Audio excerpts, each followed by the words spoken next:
ikasi ditzagun ipuiak. Behin batean omen ziren Hansel eta Gretel izeneko bi neba-arreba, aitarekin eta amaordearekin etxe zahar batean bizi zirenak. Oso behartsuak ziren, eta gehienetan ez zuten zer janik izaten.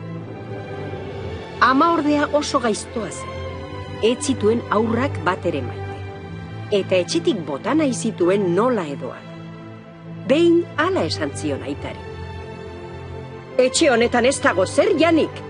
Begira Hanseli eta Greteli, gero eta argalago daude. Etxean geratzen badira, goseak hilko dira. Hala da baina, ze egin dezaket nik? Esan zuen aitak etxita. Bihar mendira eramango ditugu. Behar bada norbaitek aurkitu eta zainduko ditu? Esan zuen amaordeak. Aitak ez zuen horrelakorik egin nahi, baina amaordeak ez zion bakerik ematen. Ume haiek etxetik alde egiten espazuten, dena gozez hilko zirela esaten zion. Aitak amore eman zuen azkenean. Arrazoi duzu, etxean goseak hilko dira. Mendian berriz biziko dira agian. Hanselek eta Gretelek dena entzun zuten aldameneko gelatik. Gretel negarrez hasi zen triste-triste. Hansel oso mutiko ausarta zen, eta hala esan zion arrebari. Ez negarrik egin, Gretel, plan bat bururatu zait, zatoz nirekin. Eta kanpora irten eta harrikoskor txuri-txuriak bildu zituzten. Hurrengo goizean aitak eta amaordeak mendira eraman zituzten aurra. Hanselek eta Gretelek aldian behin harrikoskorrak botatzen zituzten bidean. Urrutiko mendi batera iritsi ziren. Orduan amaordeak esan zien.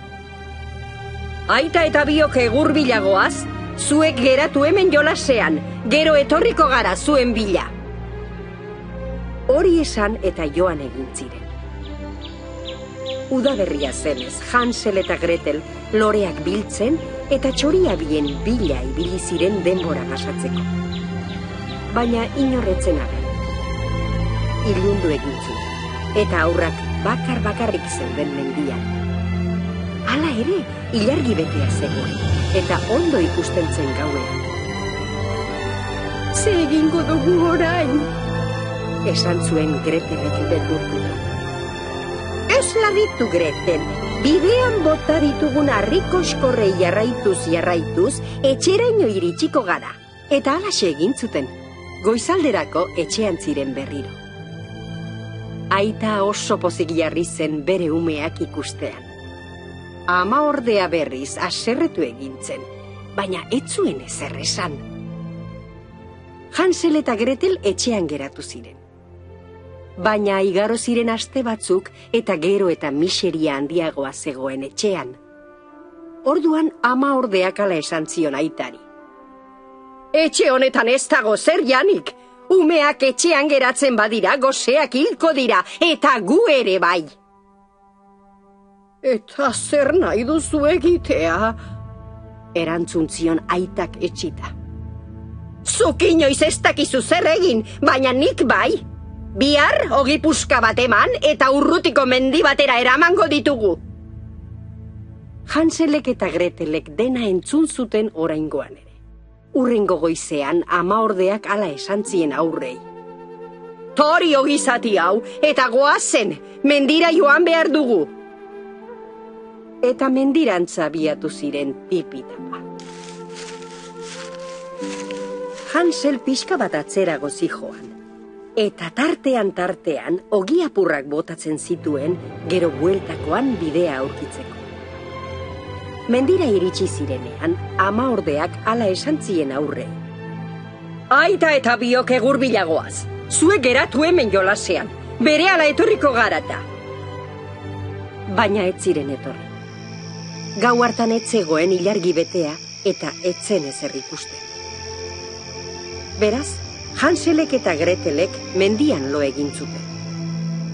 Eguna zabaldu zuenean, ogi apurren bila hasi ziren etxera itzultzeko. Baina ez zituzten aurkitu. txoriek ogiapur guztiak jan zituztelako.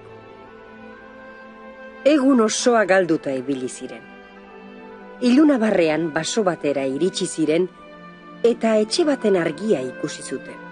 Basoko etxera hurbildu zirenean, zur eta lur geratu ziren. Hansel, etxe hau txokolatezkoa da! Esan zuen Gretelek harrituta. Eta nola goseak zeuden, txokolatezko ormazati bat jaten hasi ziren mauka-mauka. Orduan, atso itxusi batek irten zuen txokolatezko etxetik. Ara, goze handia duzu, Esan zien. Sartu barrura, eta afari goxo-goxoa emango dizuet. Hansel eta Gretel etxe barrura sartu ziren. Baina orduan atsoak Hanseli besotik heldu eta bultzada batez kaiola handi batean sartu zuen. Gero atea itxi zuen. Zuri nahi adina janari emango dizut bai! Eta potolo jartzen zarenean, patata frigituekin jango zaitut! Atso hura sorgin gaizto bat zen. Oso modu xelebrean hasi zen hizketan bapate. Zinkili zankala, mutiko hau da ezur eta azala. Bere arreba honek gizendu dezala. Esan zuen sorgina. Gretel beldurrak dardarka zegoen bazter batean. Zinkuran zinkarin, ez alduzu entzun kaskarin! Esan zion zakar-zakar sorginak.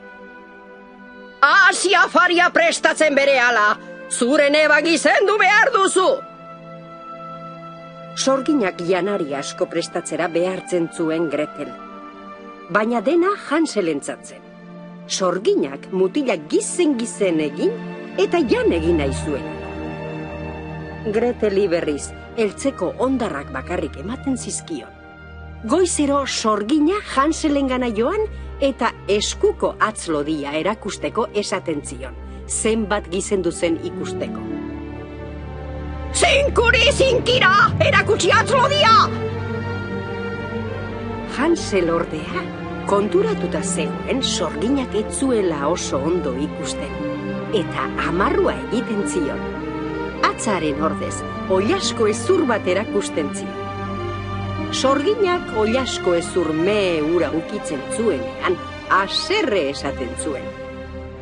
Zinkili, zinkulu, jan eta jan egiten duzu, baina etzara bat ere gizendu.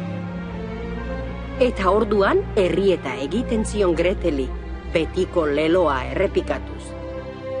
Zinkili zankala, mutiko hau da ezur eta azala, bere arreba honek gizendu dezala! Eta janari gehiago eta gehiago prestatzera behartzen zuen Gretel gaixoa. Behin ordea, sorgina nazkatu zen zain egotez. Eta gizen edo argal, Hansel egun hartan bertan jatea erabaki zuen. Zinkili zinkalau, sardina bakalau, gaur bertan jango zaitut rirrau! Eta Greteli zakar-zakar esan zion. Zinkuran zinkarin, piztula beharin, neskak askarin, gaur bertan jan behar dut zure neba hori! Gretelek labea piztu zuen. Sorgina hurbildu zen labera, eta orduan Gretelek bere indar guztiarekin bultzatu zuen sorgina labe barrura. Eta hantxe errezen sorgin gaizto hura. Gero, Gretelek kaiolako atea zabaldu zion nebari. Hartu zituzten sorginak etxean zituen diru guztiak eta ies egin zuten handik. Aintzira batera heldu ziren. Orduan ahate erraldoi bat agertu zitzaien eta esan zien. Oak, jarri nire gainean, eta nahi duzuen tokira eramango zaituzte. Aurrek etxera eramateko eskatu zioten ahateari. ahatearen gainean egan zijoa zela. Basoak eta zelaiak loretan ikusi zituzten. Zein ederra den udaberria! Esan zuen Gretelek. Etxera iritsi zirenean, eskerrak eman zizkioten ahatean. Ez horregatik! Erantzun zien ahatean. Neba arrebak etxera sartu ziren. Ama ordea hilik zen ordurako. Baina aita pozak txoratzen jarri zen seme-alabak ikusi zituenean. Hanselek eta Gretelek, sorginari ostutako diruari esker, etxe hartan ez zuten inoiz gehiago goserik pasatu. Eta handik aurrera, oso pozik eta zoriontsu bizi izan ziren.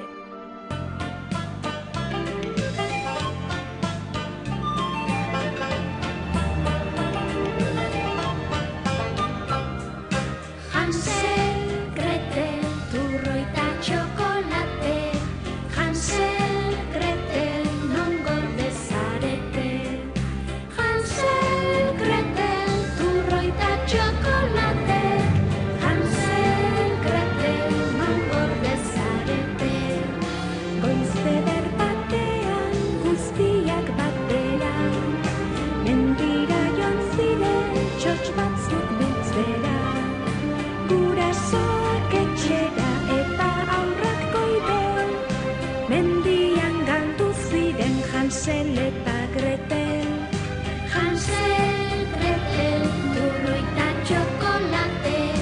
Hansel, Gretel, non gorde zarete. Hansel, Gretel, turroita txokolate. Hansel, Gretel, non gorde zarete.